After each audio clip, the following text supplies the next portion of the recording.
कभी ऐसा होता है कि दिन खत्म हो गया और लगा अरे आज भी वक्त कहाँ गया पता ही नहीं चला।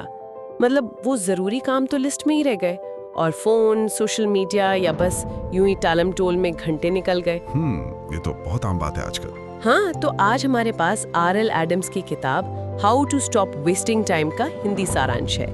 इसी से समझने की कोशिश करते हैं कि ये जो समय की बर्बादी है ये रुके कैसे और हम ज्यादा प्रोडक्टिव, ज्यादा फोकस्ड कैसे बने। बिल्कुल, बहुत जरूरी विषय है ये। तो चलिए इस किताब के जो आइडियाज हैं उनकी गहराई में उतरते हैं। जरा देखते हैं कि समय को बेहतर तरीके से इस्तेमाल करने के क्या तरीके, क्या नुस्खे मिलते हैं। ठीक है। अच्छा, तो शुरुआत यहीं से करते हैं कि आखिर ये वक्त बर्बाद होता क्यों है, मतलब क्या कारण है।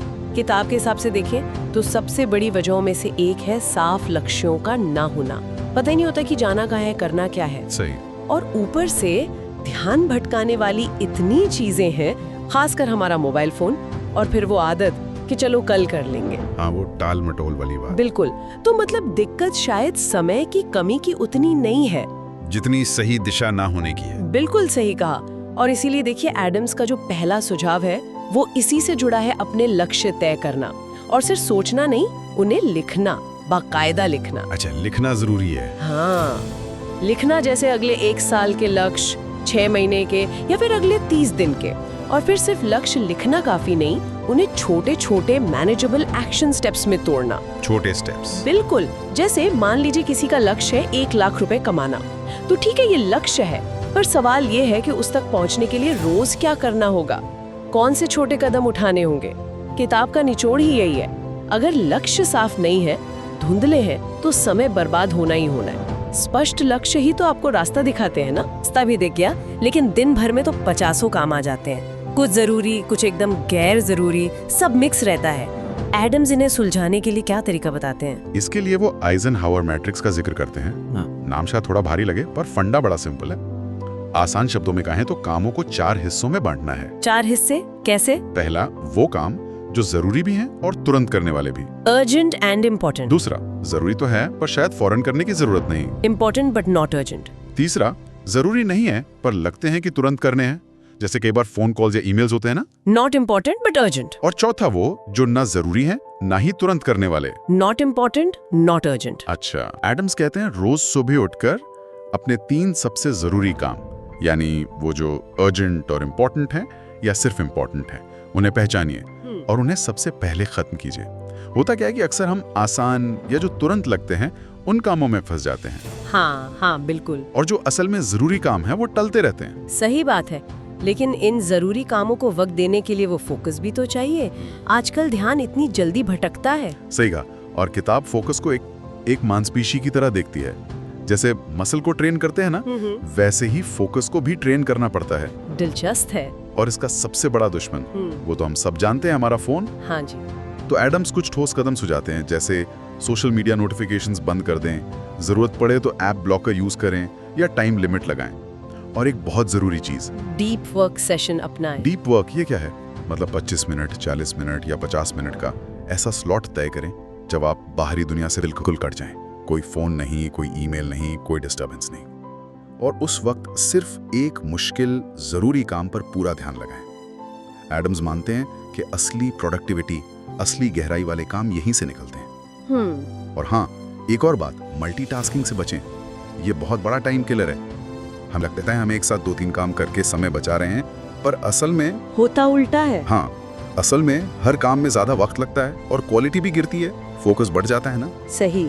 अच्छा, फोकस बनाए रखने का एक और तरीका शायद किताब में टाइम ब्लॉकिंग बताया गया है। मैंने सुना है इसके बारे में। जी हाँ, टाइम ब्लॉकिंग मतलब अपने दिन को अलग अलग टाइम ब्लॉक्स में बांट देना। हाँ। जैसे सुबह का वक्त शायद गहरे फोकस वाले काम के लिए रख लिया, दोपहर में रूटीन वाले काम, मीटिंग्स वगैरह, शाम को कुछ और। इससे फायदा क्या होता है? फायदा ये कि हर ब्लॉक में आप एक ही तरह के काम कर रहे होते हैं, तो दिमाग को बार बार गियर बदलना नहीं पड़ता। स्विचिंग कॉस्ट कम हो जाता है और फ्लो बना रहता है। समझ गई हूँ। लेकिन ये सारी तकनीकें, फोकस, टाइम ब्लॉक, ये सब तभी काम करेंगी ना जब हम वो जो अंदर से आवाज आती है कल से करूंगा, उससे निपटे।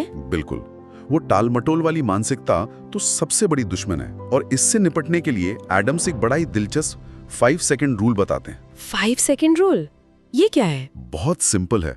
जब भी कोई जरूरी काम करने का मन ना हो रहा हो या आलस आ रहा हो तो बस 5 से 1 तक उल्टी गिनती गिनिए।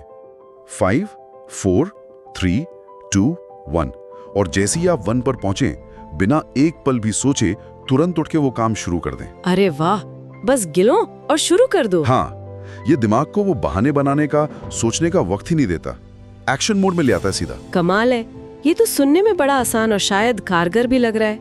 अच्छा, और अपनी आदतों को कि वक्त जा कहाँ रहा है उसे समझने के लिए क्या करें? उसके लिए जरूरी है टाइम ऑडिट करना, मतलब अपने समय का हिसाब रखना। एडम्स सलाह देते हैं कि कभी एक हफ्ता या चलो 1-2 दिन ही सही ट्रैक करके देखिए कि आपका समय असल में जा कहाँ रहा है। ट्रैक करना मतलब लिखना? हाँ, मोटे तौर पर आप शायद हैरान हो जाएं देखकर कि 80% वक्त उन 20% कामों में जा रहा है जो उतने जरूरी या फायदेमंद नहीं है। 80-20 रूल जैसा।